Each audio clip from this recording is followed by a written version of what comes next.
이 자리에 오신 여러분을 사랑하고 축복합니다. 다 같이 두 손 모으고 기도드리고 금요 저녁 예배를 시작하도록 하겠습니다. 기도하겠습니다. 만유의 주님, 우리의 구원자 되시고 우리의 주인 되신 주님 감사합니다. 이 자리에 불러주시고 우리를 이 자리에 이끌어 주셔서 감사합니다.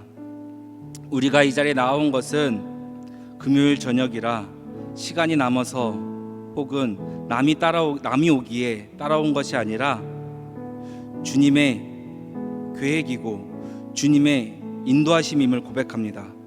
하나님, 이 예배를 통하여 우리의 삶이 자극받을 수 있도록 도와주시옵소서.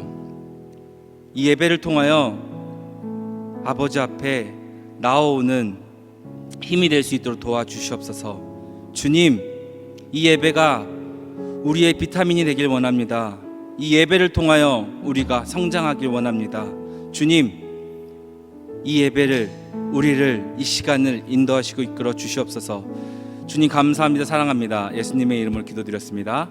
아멘. 우리 다 함께 위대하고 강하신 주님 신나게 찬양하도록 하겠습니다.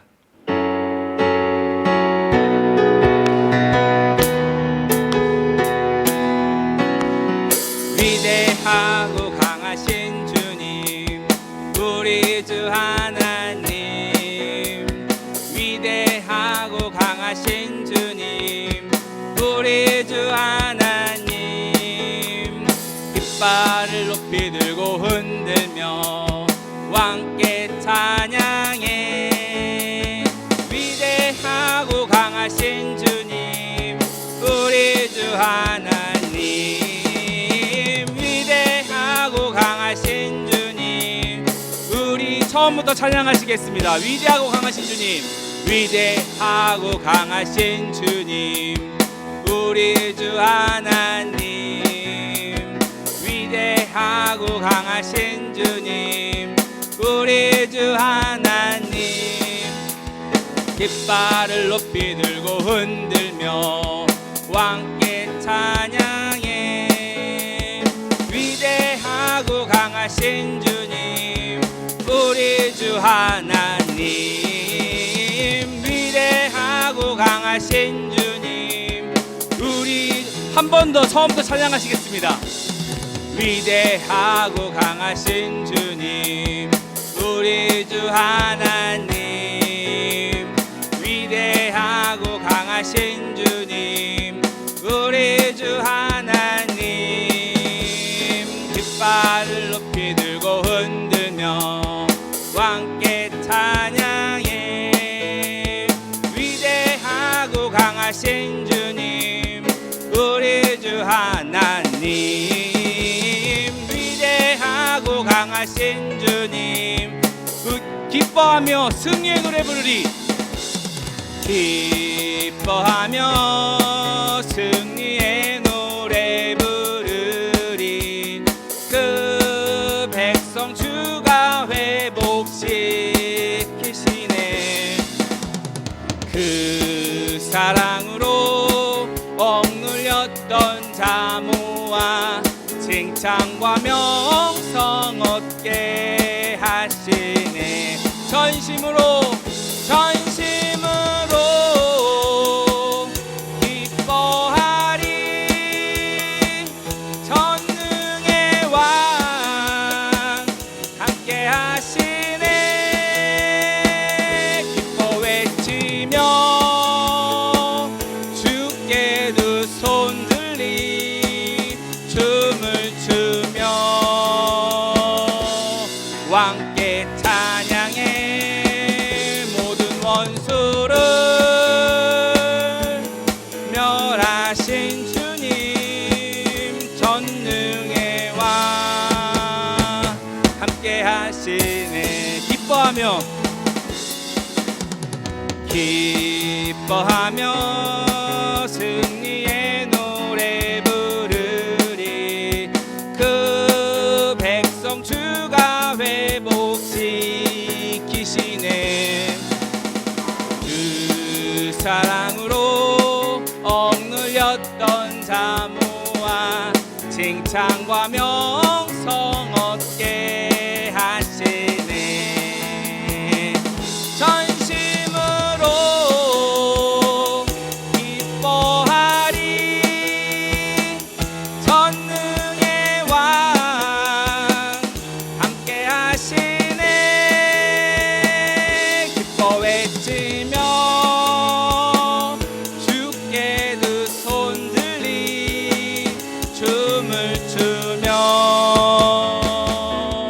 왕께 찬양해. 모든 원수를 멸하신 주님, 전능의 왕, 함께 하시. 전심으로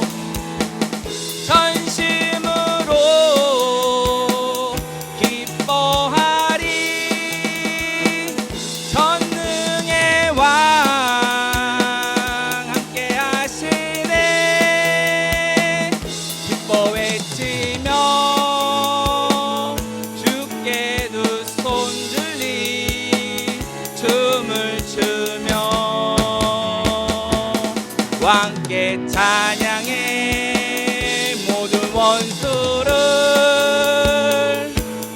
멸하신 주님, 전능의 왕, 함께 마지막으로 하겠습니다. 전심으로 기뻐하리. 전능의 왕 함께 하시네. 아멘. 기뻐 외치며 주께 두 손 들리 춤을 추며 왕께 찬양해. 모든 원수를 멸하신 주님, 전능의 왕 함께 전능의 왕 함께 하시네. 전능의 왕 함께 하시. 전능의 왕 함께 하시네. 전능의 왕 함께 하시네. 아멘. 주님 우리와 함께 해주실 줄 믿습니다. 아멘. 이어서 우리 찬양하시겠습니다. 아무도 예배하지 않는 함께 찬양하시겠습니다.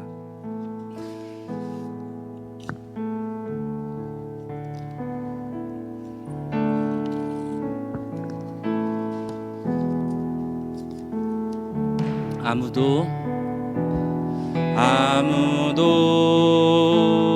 예배하지 않는 그곳에서 주를 예배하리라. 아무도 찬양하지 않는 그곳에서 나 주를 찬양하리라. 아무도 헌신하지 않는, 아무도 헌신하지 않는 그곳에서 주께 헌신하리라. 누구도 헌신하지 않는 그곳에서 나 주를 증거하. 처음부터 한번 찬양하시겠습니다. 아무도 예배하지 않는, 아무도 예배하지 않는 그곳에서 주를 예배하리라. 아무도 증거하지 않는 그곳에서 나 주를 찬양하리라. 누구도 헌신하지 않는 그곳에서 주께 헌신하리라. 누구도 증거하지 않는 그곳에서 나 주를 증거하리라. 내가 밟는 모든 땅, 내가 밟는 모든 땅 주를 예배하게 하소서. 주의 보혈로 덮어지게 하소서. 내가 선이 곧 주의 거룩한 곳 되게 하소서.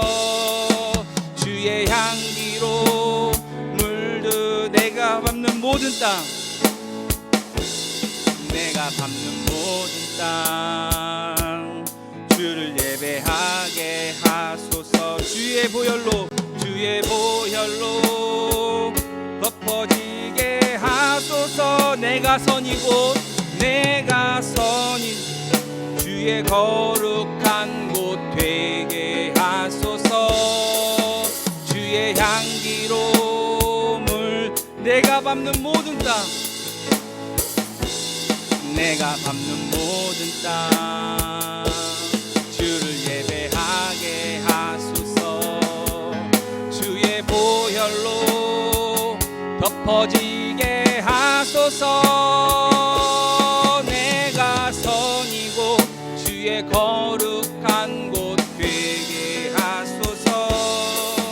주의 향기로 하나님 나라 임하소서. 하나님 나라 임하소서. 영광과 존귀 능력과 위엄 놀라운 사랑의 기적의 하나님 지금 이곳에 오소. 하나님 나라 임하소서. 하나님 나라 임하소서. 영광과 존귀 능력과 위엄 놀라운 사랑의 기적의 하나님 지금 이곳에 오소. 하나님 나라 임하소서. 하나님 나라 임하소서. 영광과 존귀 능력과 위엄 놀라운 사랑의 기적의 하나님 지금 이곳에 오소서. 주 높고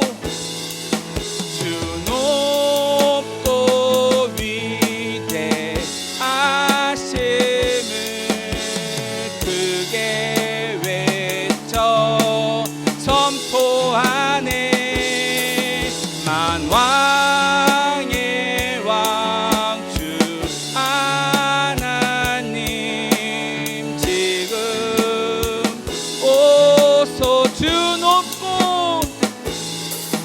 주 높고 위대하심을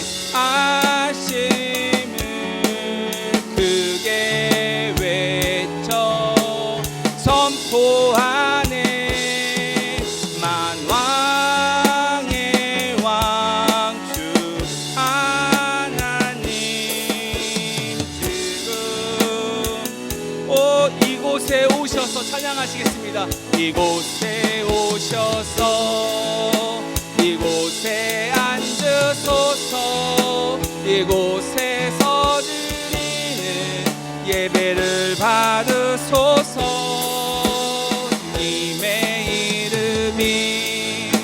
주님의 이름만이 오직 주의 이름만 이곳에 오셔서 이곳에 앉으소서. 이곳에서 드리는 예배를 받으소서. 주님의 이름만이 이곳에 하늘의 문을 여소서.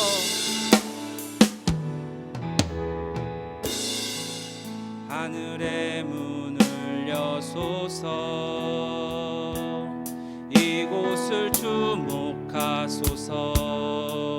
주를 향한 노래가 꺼지지 않으니 하늘을 열고 보소서. 이곳에 임재하소서. 주님을 기다립니다. 이곳의 향기가 하늘에 닿으니 주여 임재하여 주소서. 이곳에 오셔서 이곳에 앉으소서. 이곳에서 드리는 예배를 받으소서.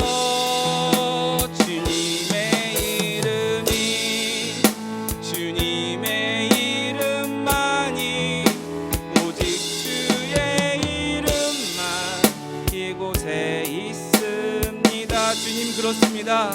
주님의 이름만 이곳에 있음을 고백합니다. 주님, 우리가 이 예배를 통하여 온전히 주님께 나아갈 수 있도록 도와주시옵소서. 우리 다 같이 오직 이 예배를 위하여, 이 예배의 성령을 받기를 위하여 다 함께 주여 한번 부르짖고 다 함께 기도하겠습니다.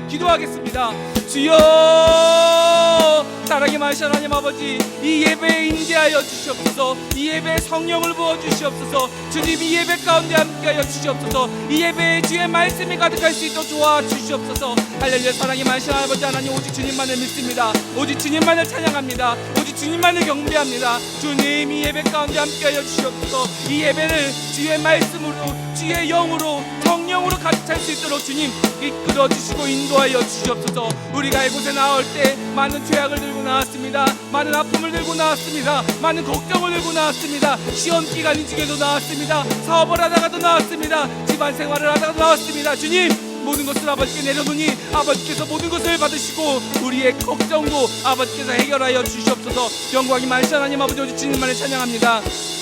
영광이 많으신 하나님 아버지, 오직 주님만을 경배합니다. 주님, 이 예배에 함께하여 주시옵소서. 이 예배에 성령을 부어주시옵소서. 이 예배에 말씀이 가득할 수 있도록 도와주시옵소서. 영광이 많으신 하나님 아버지, 우리가 기도하기 힘씁니다. 우리가 기도하며 나아가기 힘씁니다. 주님, 우리가 기도가 끊이지 않도록 우리를 이끄시고 우리를 인도하여 주시옵소서. 그 가운데 그 시작이 이 예배가 되길 원합니다. 이대의 시작이 예배가 되길 원합니다. 주님, 인도하시고 붙들어 주시옵소서. 주님, 인도하시고 함께하여 주시옵소서. 주님, 이 예배를 흠양하여 주시고 이 예배 가운데 언제나 주님 동행하여 주시옵소서.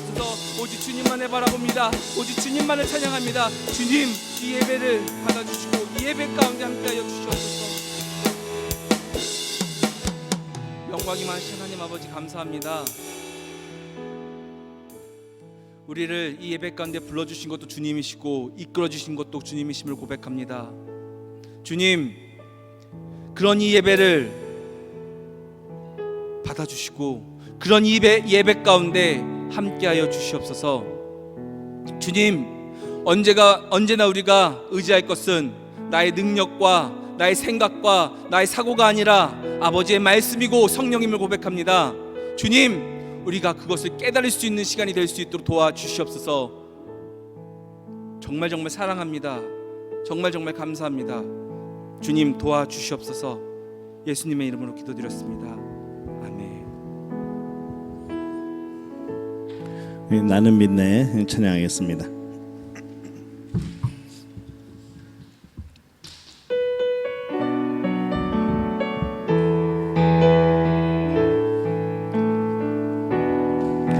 내게 허락하신 시련을 통해 나의 믿음 더욱 강하게 자라나고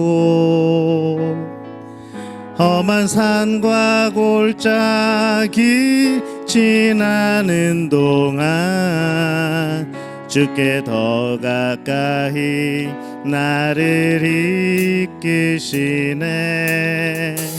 내가 겪는 시험이 어렵고 힘겨워도 내 주님보다 크지 않네. 내 앞에 바다가 갈라지지 않으면 주가 나로 바다 위 걷게 하리. 나는 믿네. 주의 능력으로 내 새롭게 되리 나는 믿네. 주의 능력으로 담대히 나가리라. 주와 함께 싸워 승리하리라.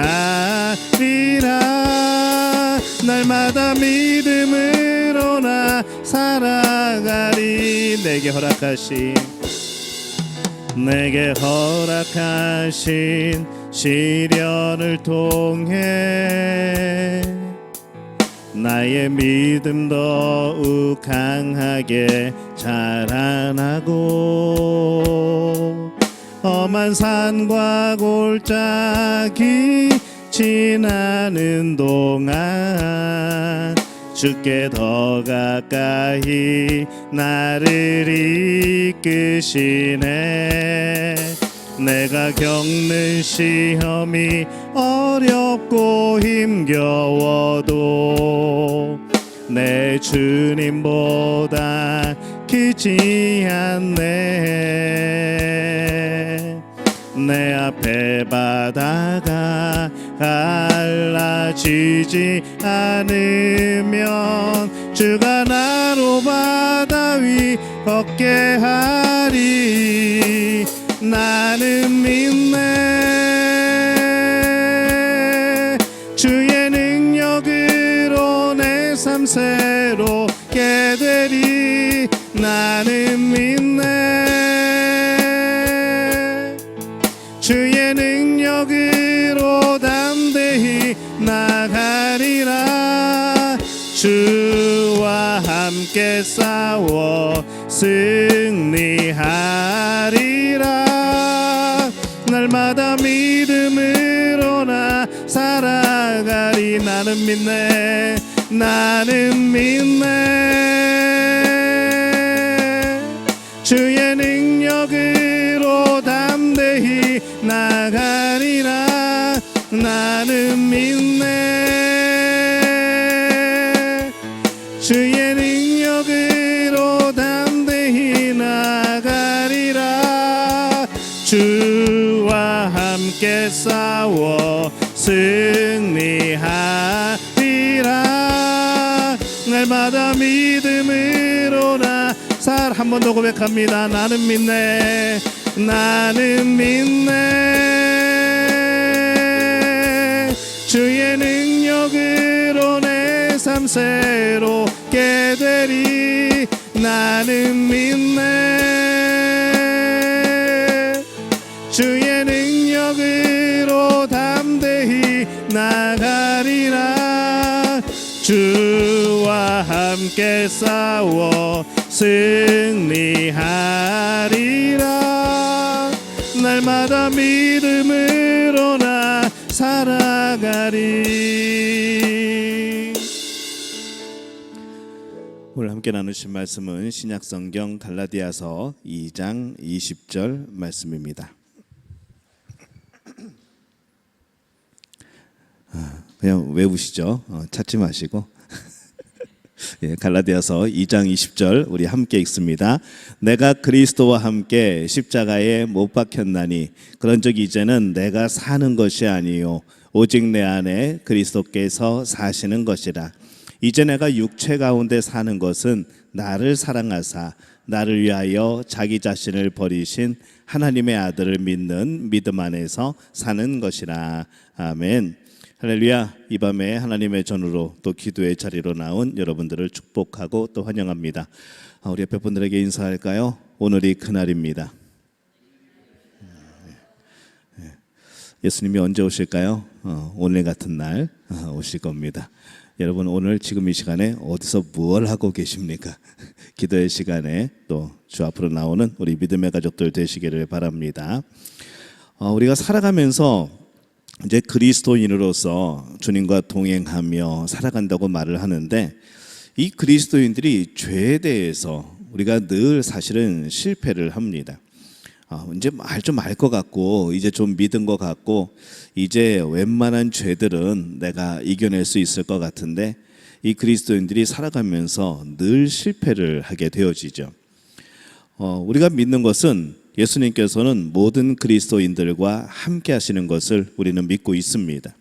그런데 어떤 경우에 왜 주님은 내 안에 계시기만 하고 왜 이 역사는 안 하실까? 나를 위해서 역사해 주시지 않으실까? 라는 그런 의문이 또 드는 것이죠.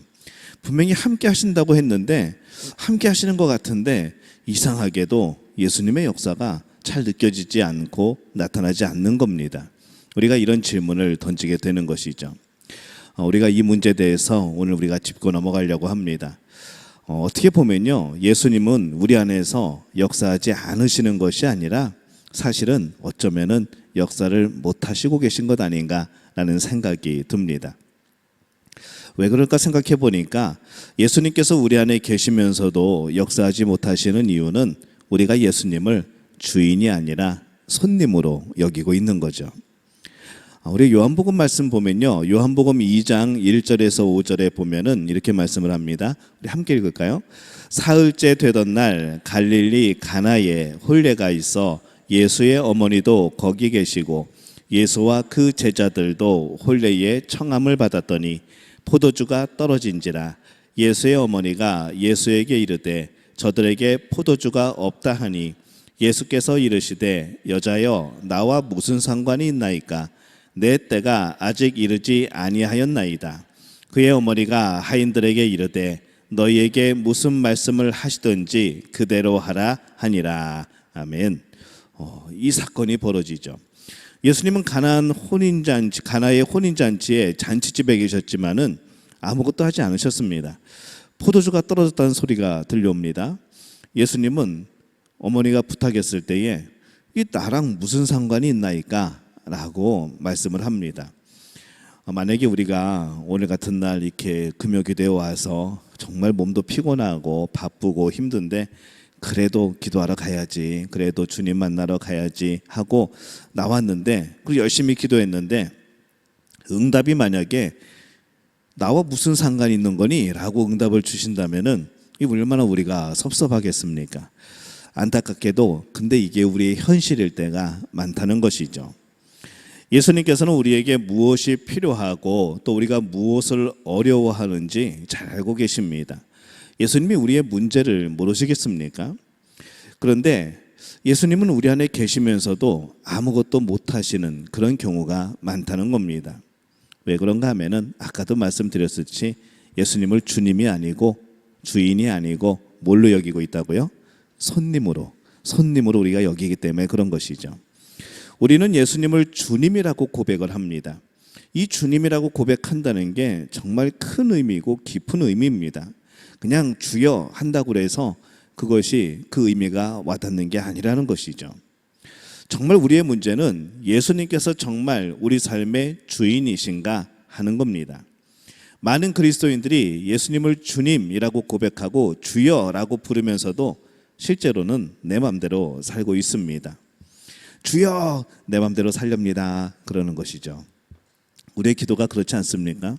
우리 주여 한번 부르시고 다 같이 기도하시겠습니다. 그러면 주여 하고 기도합니다. 주여 그 다음에 하는 내용이 뭡니까? 그 다음 내용이 중요한데 주님이라고 불러놓고 그 다음부터는 이제 내 이야기를 하는 거죠. 예수님 내 상황이 좀 이런데 주여 내 상황이 이런데 주님 내가 이것을 원하는데 주여 좀 들어주세요 라고 하는 게 우리의 기도 아닙니까? 정말 주님이라고 부른다고 한다면은 이 기도의 내용이 달라져야 한다는 것이죠. 주님이라고 고백하면서 내 주인이라고 예수님을 고백하면서 우리는 실제로는 내 맘대로 살아가고 있습니다. 일상생활은 물론이고 성경 읽고 기도하고 전도하고 봉사하는 이 모든 일에서 한 번도 주님이 주인이 되신 적이 없는 경우도 많다는 겁니다. 그냥 내가 기도하고 내가 성경 읽고 내가 전도하고 내가 봉사하는 것이죠. 주님이 무엇을 원하시는지, 어떻게 성경을 읽고 어떻게 기도하고 어떻게 전도하고 어떻게 봉사하는 것을 우리 주인이 원하시는지 생각해 본 적이 없는 경우도 많다는 겁니다. 그렇기 때문에 우리 안에 계신 예수님께서 역사하고 싶으셔도 이 역사를 할 수가 있습니까? 주님이라고 부르지만 주인으로 여기지 않고 손님으로 여기기 때문에 그런 것이죠. 예수님께서 진정으로 우리의 주님이 되셔야 역사가 나타나는 겁니다. 이 가나의 혼인잔치집에서 물이 포도주로 바뀌는 기적은 예수님께서 손님이 아니고 그곳의 주인이 되었을 때에 벌어진 사건입니다. 미국의 그레이스 커뮤니티 처치의 이 존 메가더 목사님에게 누가 이렇게 질문을 합니다. 지금까지 목회하시면서 성공한 것이 무엇이고 실패했다고 생각하는 게 과연 무엇입니까? 라고 질문을 던졌습니다. 그랬더니 목사님이 이렇게 대답을 합니다. 내가 한 일은 다 실패했고 예수님이 하신 것은 다 성공했습니다. 한번 따라해 볼까요? 내가 한 일은 다 실패했고 예수님이 하신 일은 다 성공했습니다. 정말 명답 대답이죠. 내가 한 일들은 우리는 웬만하면 다 실패합니다. 우리가 하는 것 같지만 사실 하나님이 하신 일들이었죠. 예수님이 하신 일들은 다 성공했습니다. 내 마음대로 한 것은 내 일은 다 실패한 것이죠. 왜 예수님이 우리의 삶의 주님이 되시지 못하실까? 바로 우리의 죄된 자아 때문에 그렇습니다. 우리의 자아가 예수님이 주인 되는 것을, 주님 되는 것을 가로막고 있는 겁니다. 그래서 사도 바울은 오늘 말씀에 이렇게 말씀을 하죠. 내가 그리스도와 함께 십자가에 못 박혔나니. 맨날 십자가에 못 박았는데 여전히 또 살아 움직이는 자신을 발견하는 겁니다. 그래서 또 고백합니다. 내가 그리스도와 함께 십자가에 못 박혔나니 그런즉 이제는 내가 사는 것이 아니요 오직 내 안에 그리스도께서 사시는 것이라. 과연 사도 바울이 이 고백을 몇 번이나 했을까요? 아마 그의 평생에 매 순간마다 무슨 일이 있을 때마다 그냥 길을 걸을 때마다 계속해서 이것을 고백하지 않았을까요? 우리는 어쩌다가 이 말씀 한 번씩 봅니다. 근데 과연 바울도 그랬을까라고 생각해 보면은 이 바울은 매 순간마다 이것을 고백했을 겁니다. 내가 십자가와 함께 못 박혔다. 이제 내가 사는 것이 아니고 오직 내 안에 그리스도께서 사시는 것이다. 이게 하나님의 은혜이고 십자가 복음의 영광입니다. 우리가 이렇게 고백할 수 있다는 거 참 놀라운 일입니다. 하지만 많은 사람들이 내가 사는 것이 아니다, 나는 죽었다 라고 고백하는 것을 굉장히 힘들어합니다. 우리는 이 말씀 읽으면서 그냥 말씀 들으면서 따라하라고 하면은 따라하고 같이 읽자 그러면 같이 읽고 나는 죽었습니다. 그리스도와 함께 십자가에 못 박혔습니다. 말하지만은 이것은 정말 우리가 심각하게 생각해 보면은 참 두려운 일이죠. 내가 사는 것이 아니다. 그러면 나는 뭡니까? 나는 죽었다. 우리가 제일 두려워하는 게 죽음 아닙니까? 죽는 것을 비참하게 생각하고 그렇게 살아가고 있는데 예수를 믿으면은 꼭 죽어야 된다는 말씀이 계속해서 나오게 되는 것이죠. 그래서 궁금해집니다. 예수님을 믿으려면 꼭 죽어야 되는가라고 생각하게 되어지죠. 우리가 이렇게 반응하는 이유는 아직도 우리의 본 모습의 진짜 모습을 알지 못하기 때문에 그렇습니다. 정말 내 자아의 실제 모습을 알고 나면은 내가 죽는 것이 그게 복음이라는 것이 확실해지고 깨달아지는 것이죠. 우리는 굉장히 선한 모습처럼 살아간다고 생각을 합니다. 저도 마찬가지입니다. 여러분들도 마찬가지이죠. 굉장히 선한 것 같고 굉장히 그래도 하나님 말씀을 따라가는 것 같고 그래도 겸손하게 하나님을 섬기는 것 같고 어쩌면 이게 우리의 착각이 아닌가라는 생각도 듭니다.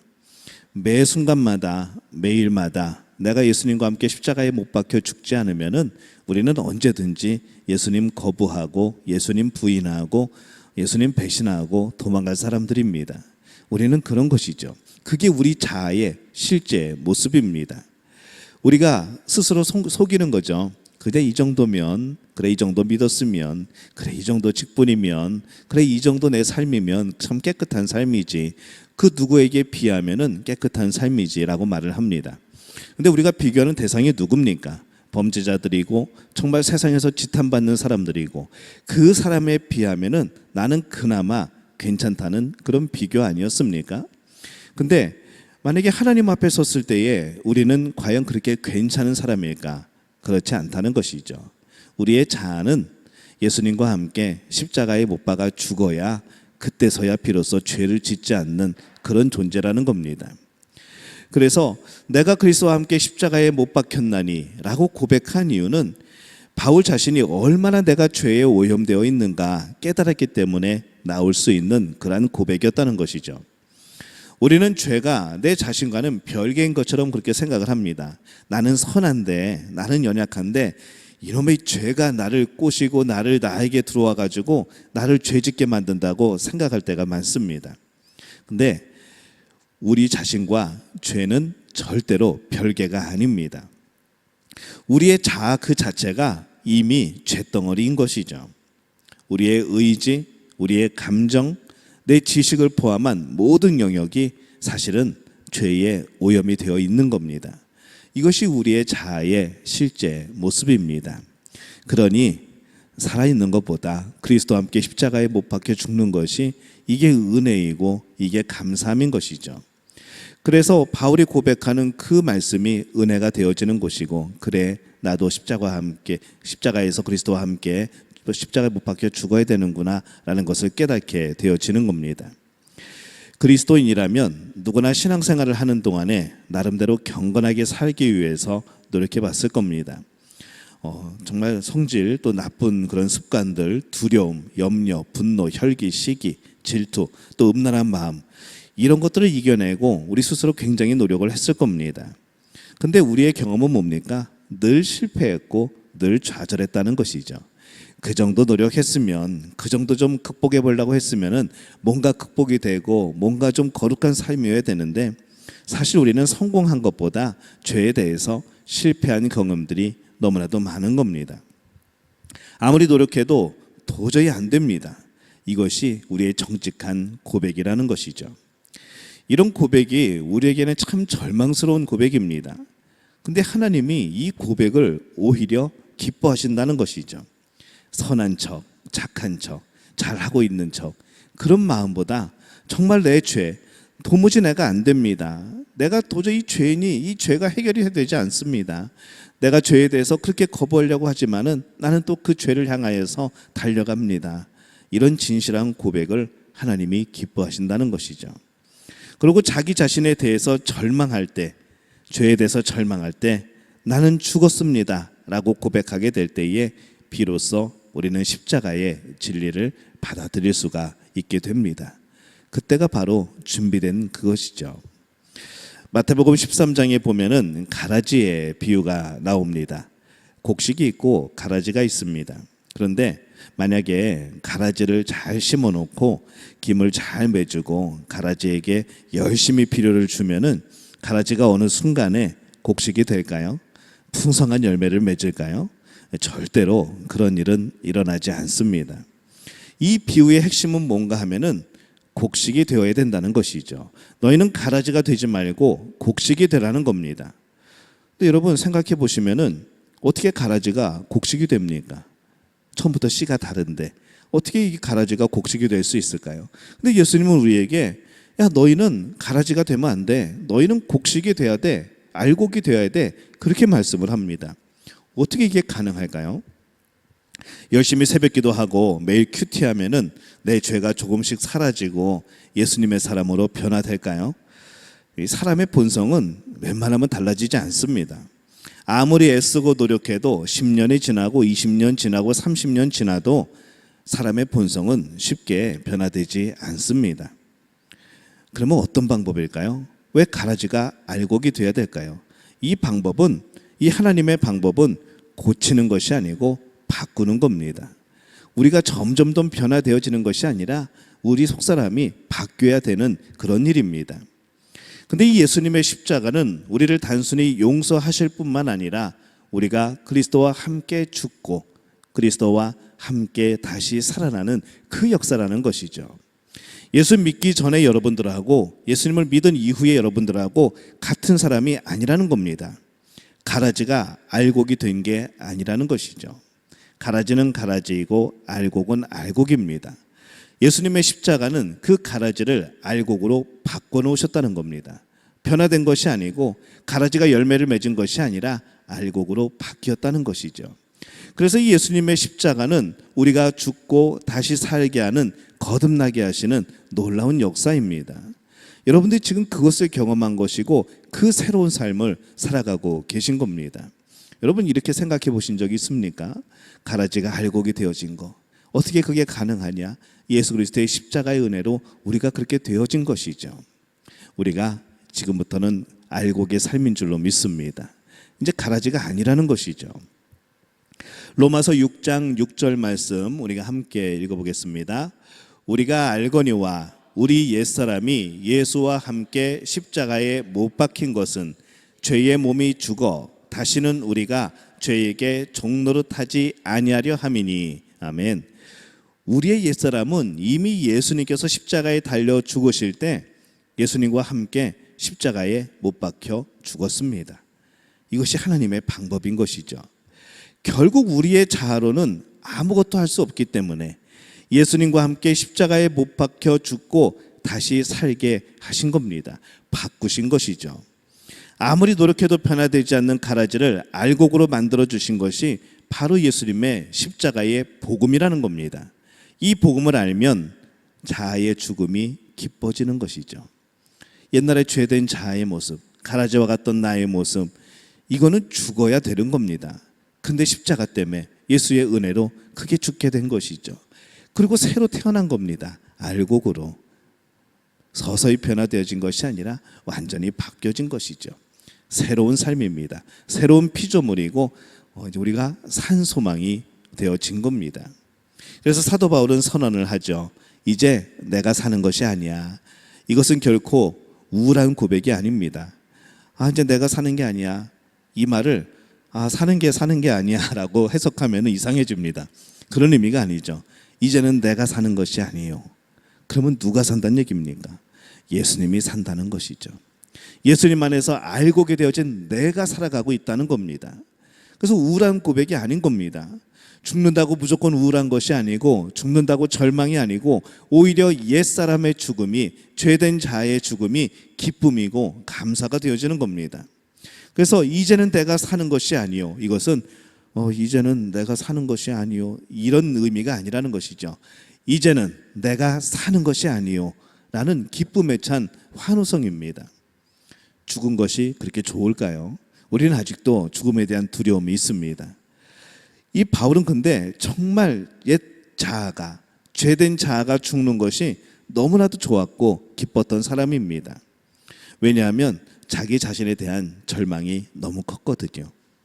아무리 선하게 하려고 해도, 아무리 죄의 유혹에 빠지지 않으려고 해도 사도 바울 자신도 늘 죄의 유혹에, 늘 악한 것에, 내 안에서 수없이 쏟아져 나오는 그런 악함에 몸서리쳤던 사람이 바울입니다. 내가 죄인 중에 괴수라고 말하지 않습니까? 근데 자신의 죽음, 십자가에 예수 그리스도와 함께 죽은 안에서 그는 소망을 보았고 진정한 삶의 길을 경험하게 된 것이죠. 실제로는 이제는 내가 사는 것이 아니라 고백했던 이 사도 바울은 오히려 거룩하고 능력 있는 삶을 살게 되어집니다. 한국교회 초기에 우리 유명한 목사님이 있었습니다. 우리 옛날 분들이 잘 아실 텐데 김익두 목사님이란 분이 계셨습니다. 청년 시절에 유명한 깡패였죠. 시장의 상인들 중에는 소원이 하나 있었습니다. 어떤 소원인가 하면은 오늘은 제발 김익두를 만나지 않게 해주옵소서라는 소망이 있죠.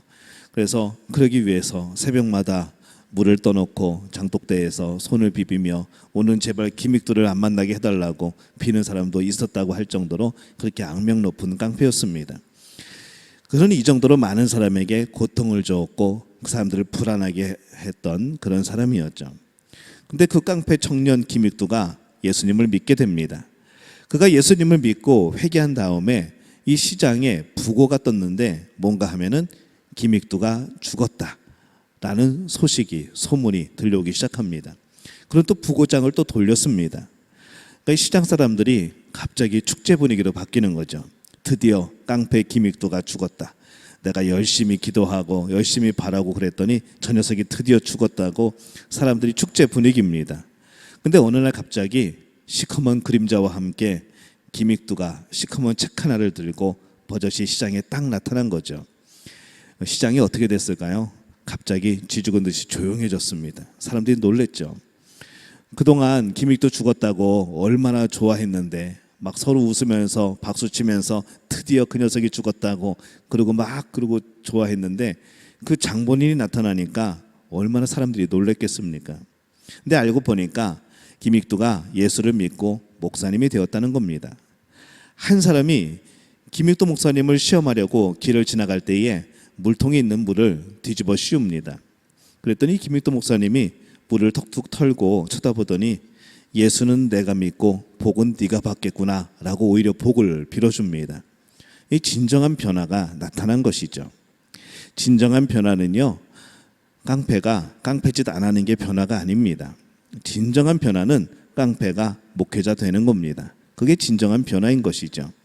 나쁜 짓 하던 사람들이 나쁜 짓을 멈추는 게 그게 변화가 아닙니다.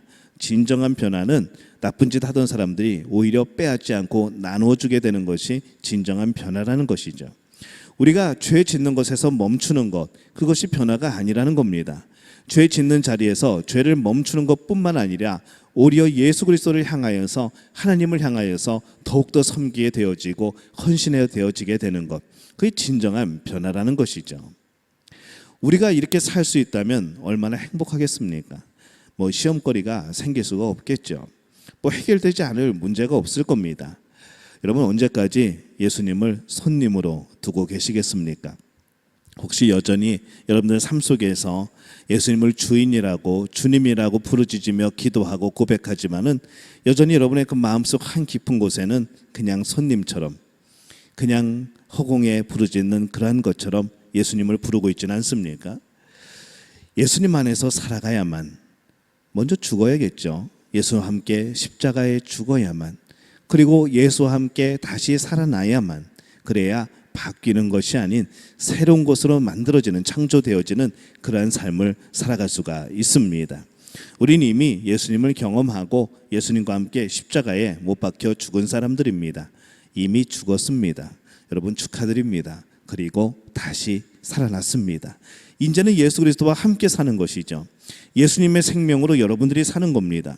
지금 살아가는 생명이 여러분 생명이라고 생각하지 마시기 바랍니다. 내 거라고 생각하지 마시기 바랍니다. 앞으로의 우리의 시간은 예수님의 시간입니다. 그러면 우리는 예수님이 원하시는 것을 해야 되는 것이고 예수님이 기뻐하시는 삶을 살아야 되는 것이죠. 오늘 예수님을 주인으로 부르고 계십니까? 아직도 손님처럼 방 한켠에, 내 마음의 방 한켠에 묵게 하시면서 예수님 이 안에만 계세요, 이 사랑방에만 계시고 잘 쉬다 가셔요 라고 하고 있지는 않은지, 이게 우리의 믿음의 실제 정체는 아닌지 오늘 우리가 우리 자신을 돌이켜봤으면 좋겠습니다. 정말 예수님을 주인으로 삼고 내 일생을 헌신할 수 있는, 예수의 생명을 내가 살아가고 있음을 고백하는 우리 믿음의 가족들이 되어지시기를 예수님의 이름으로 축원합니다.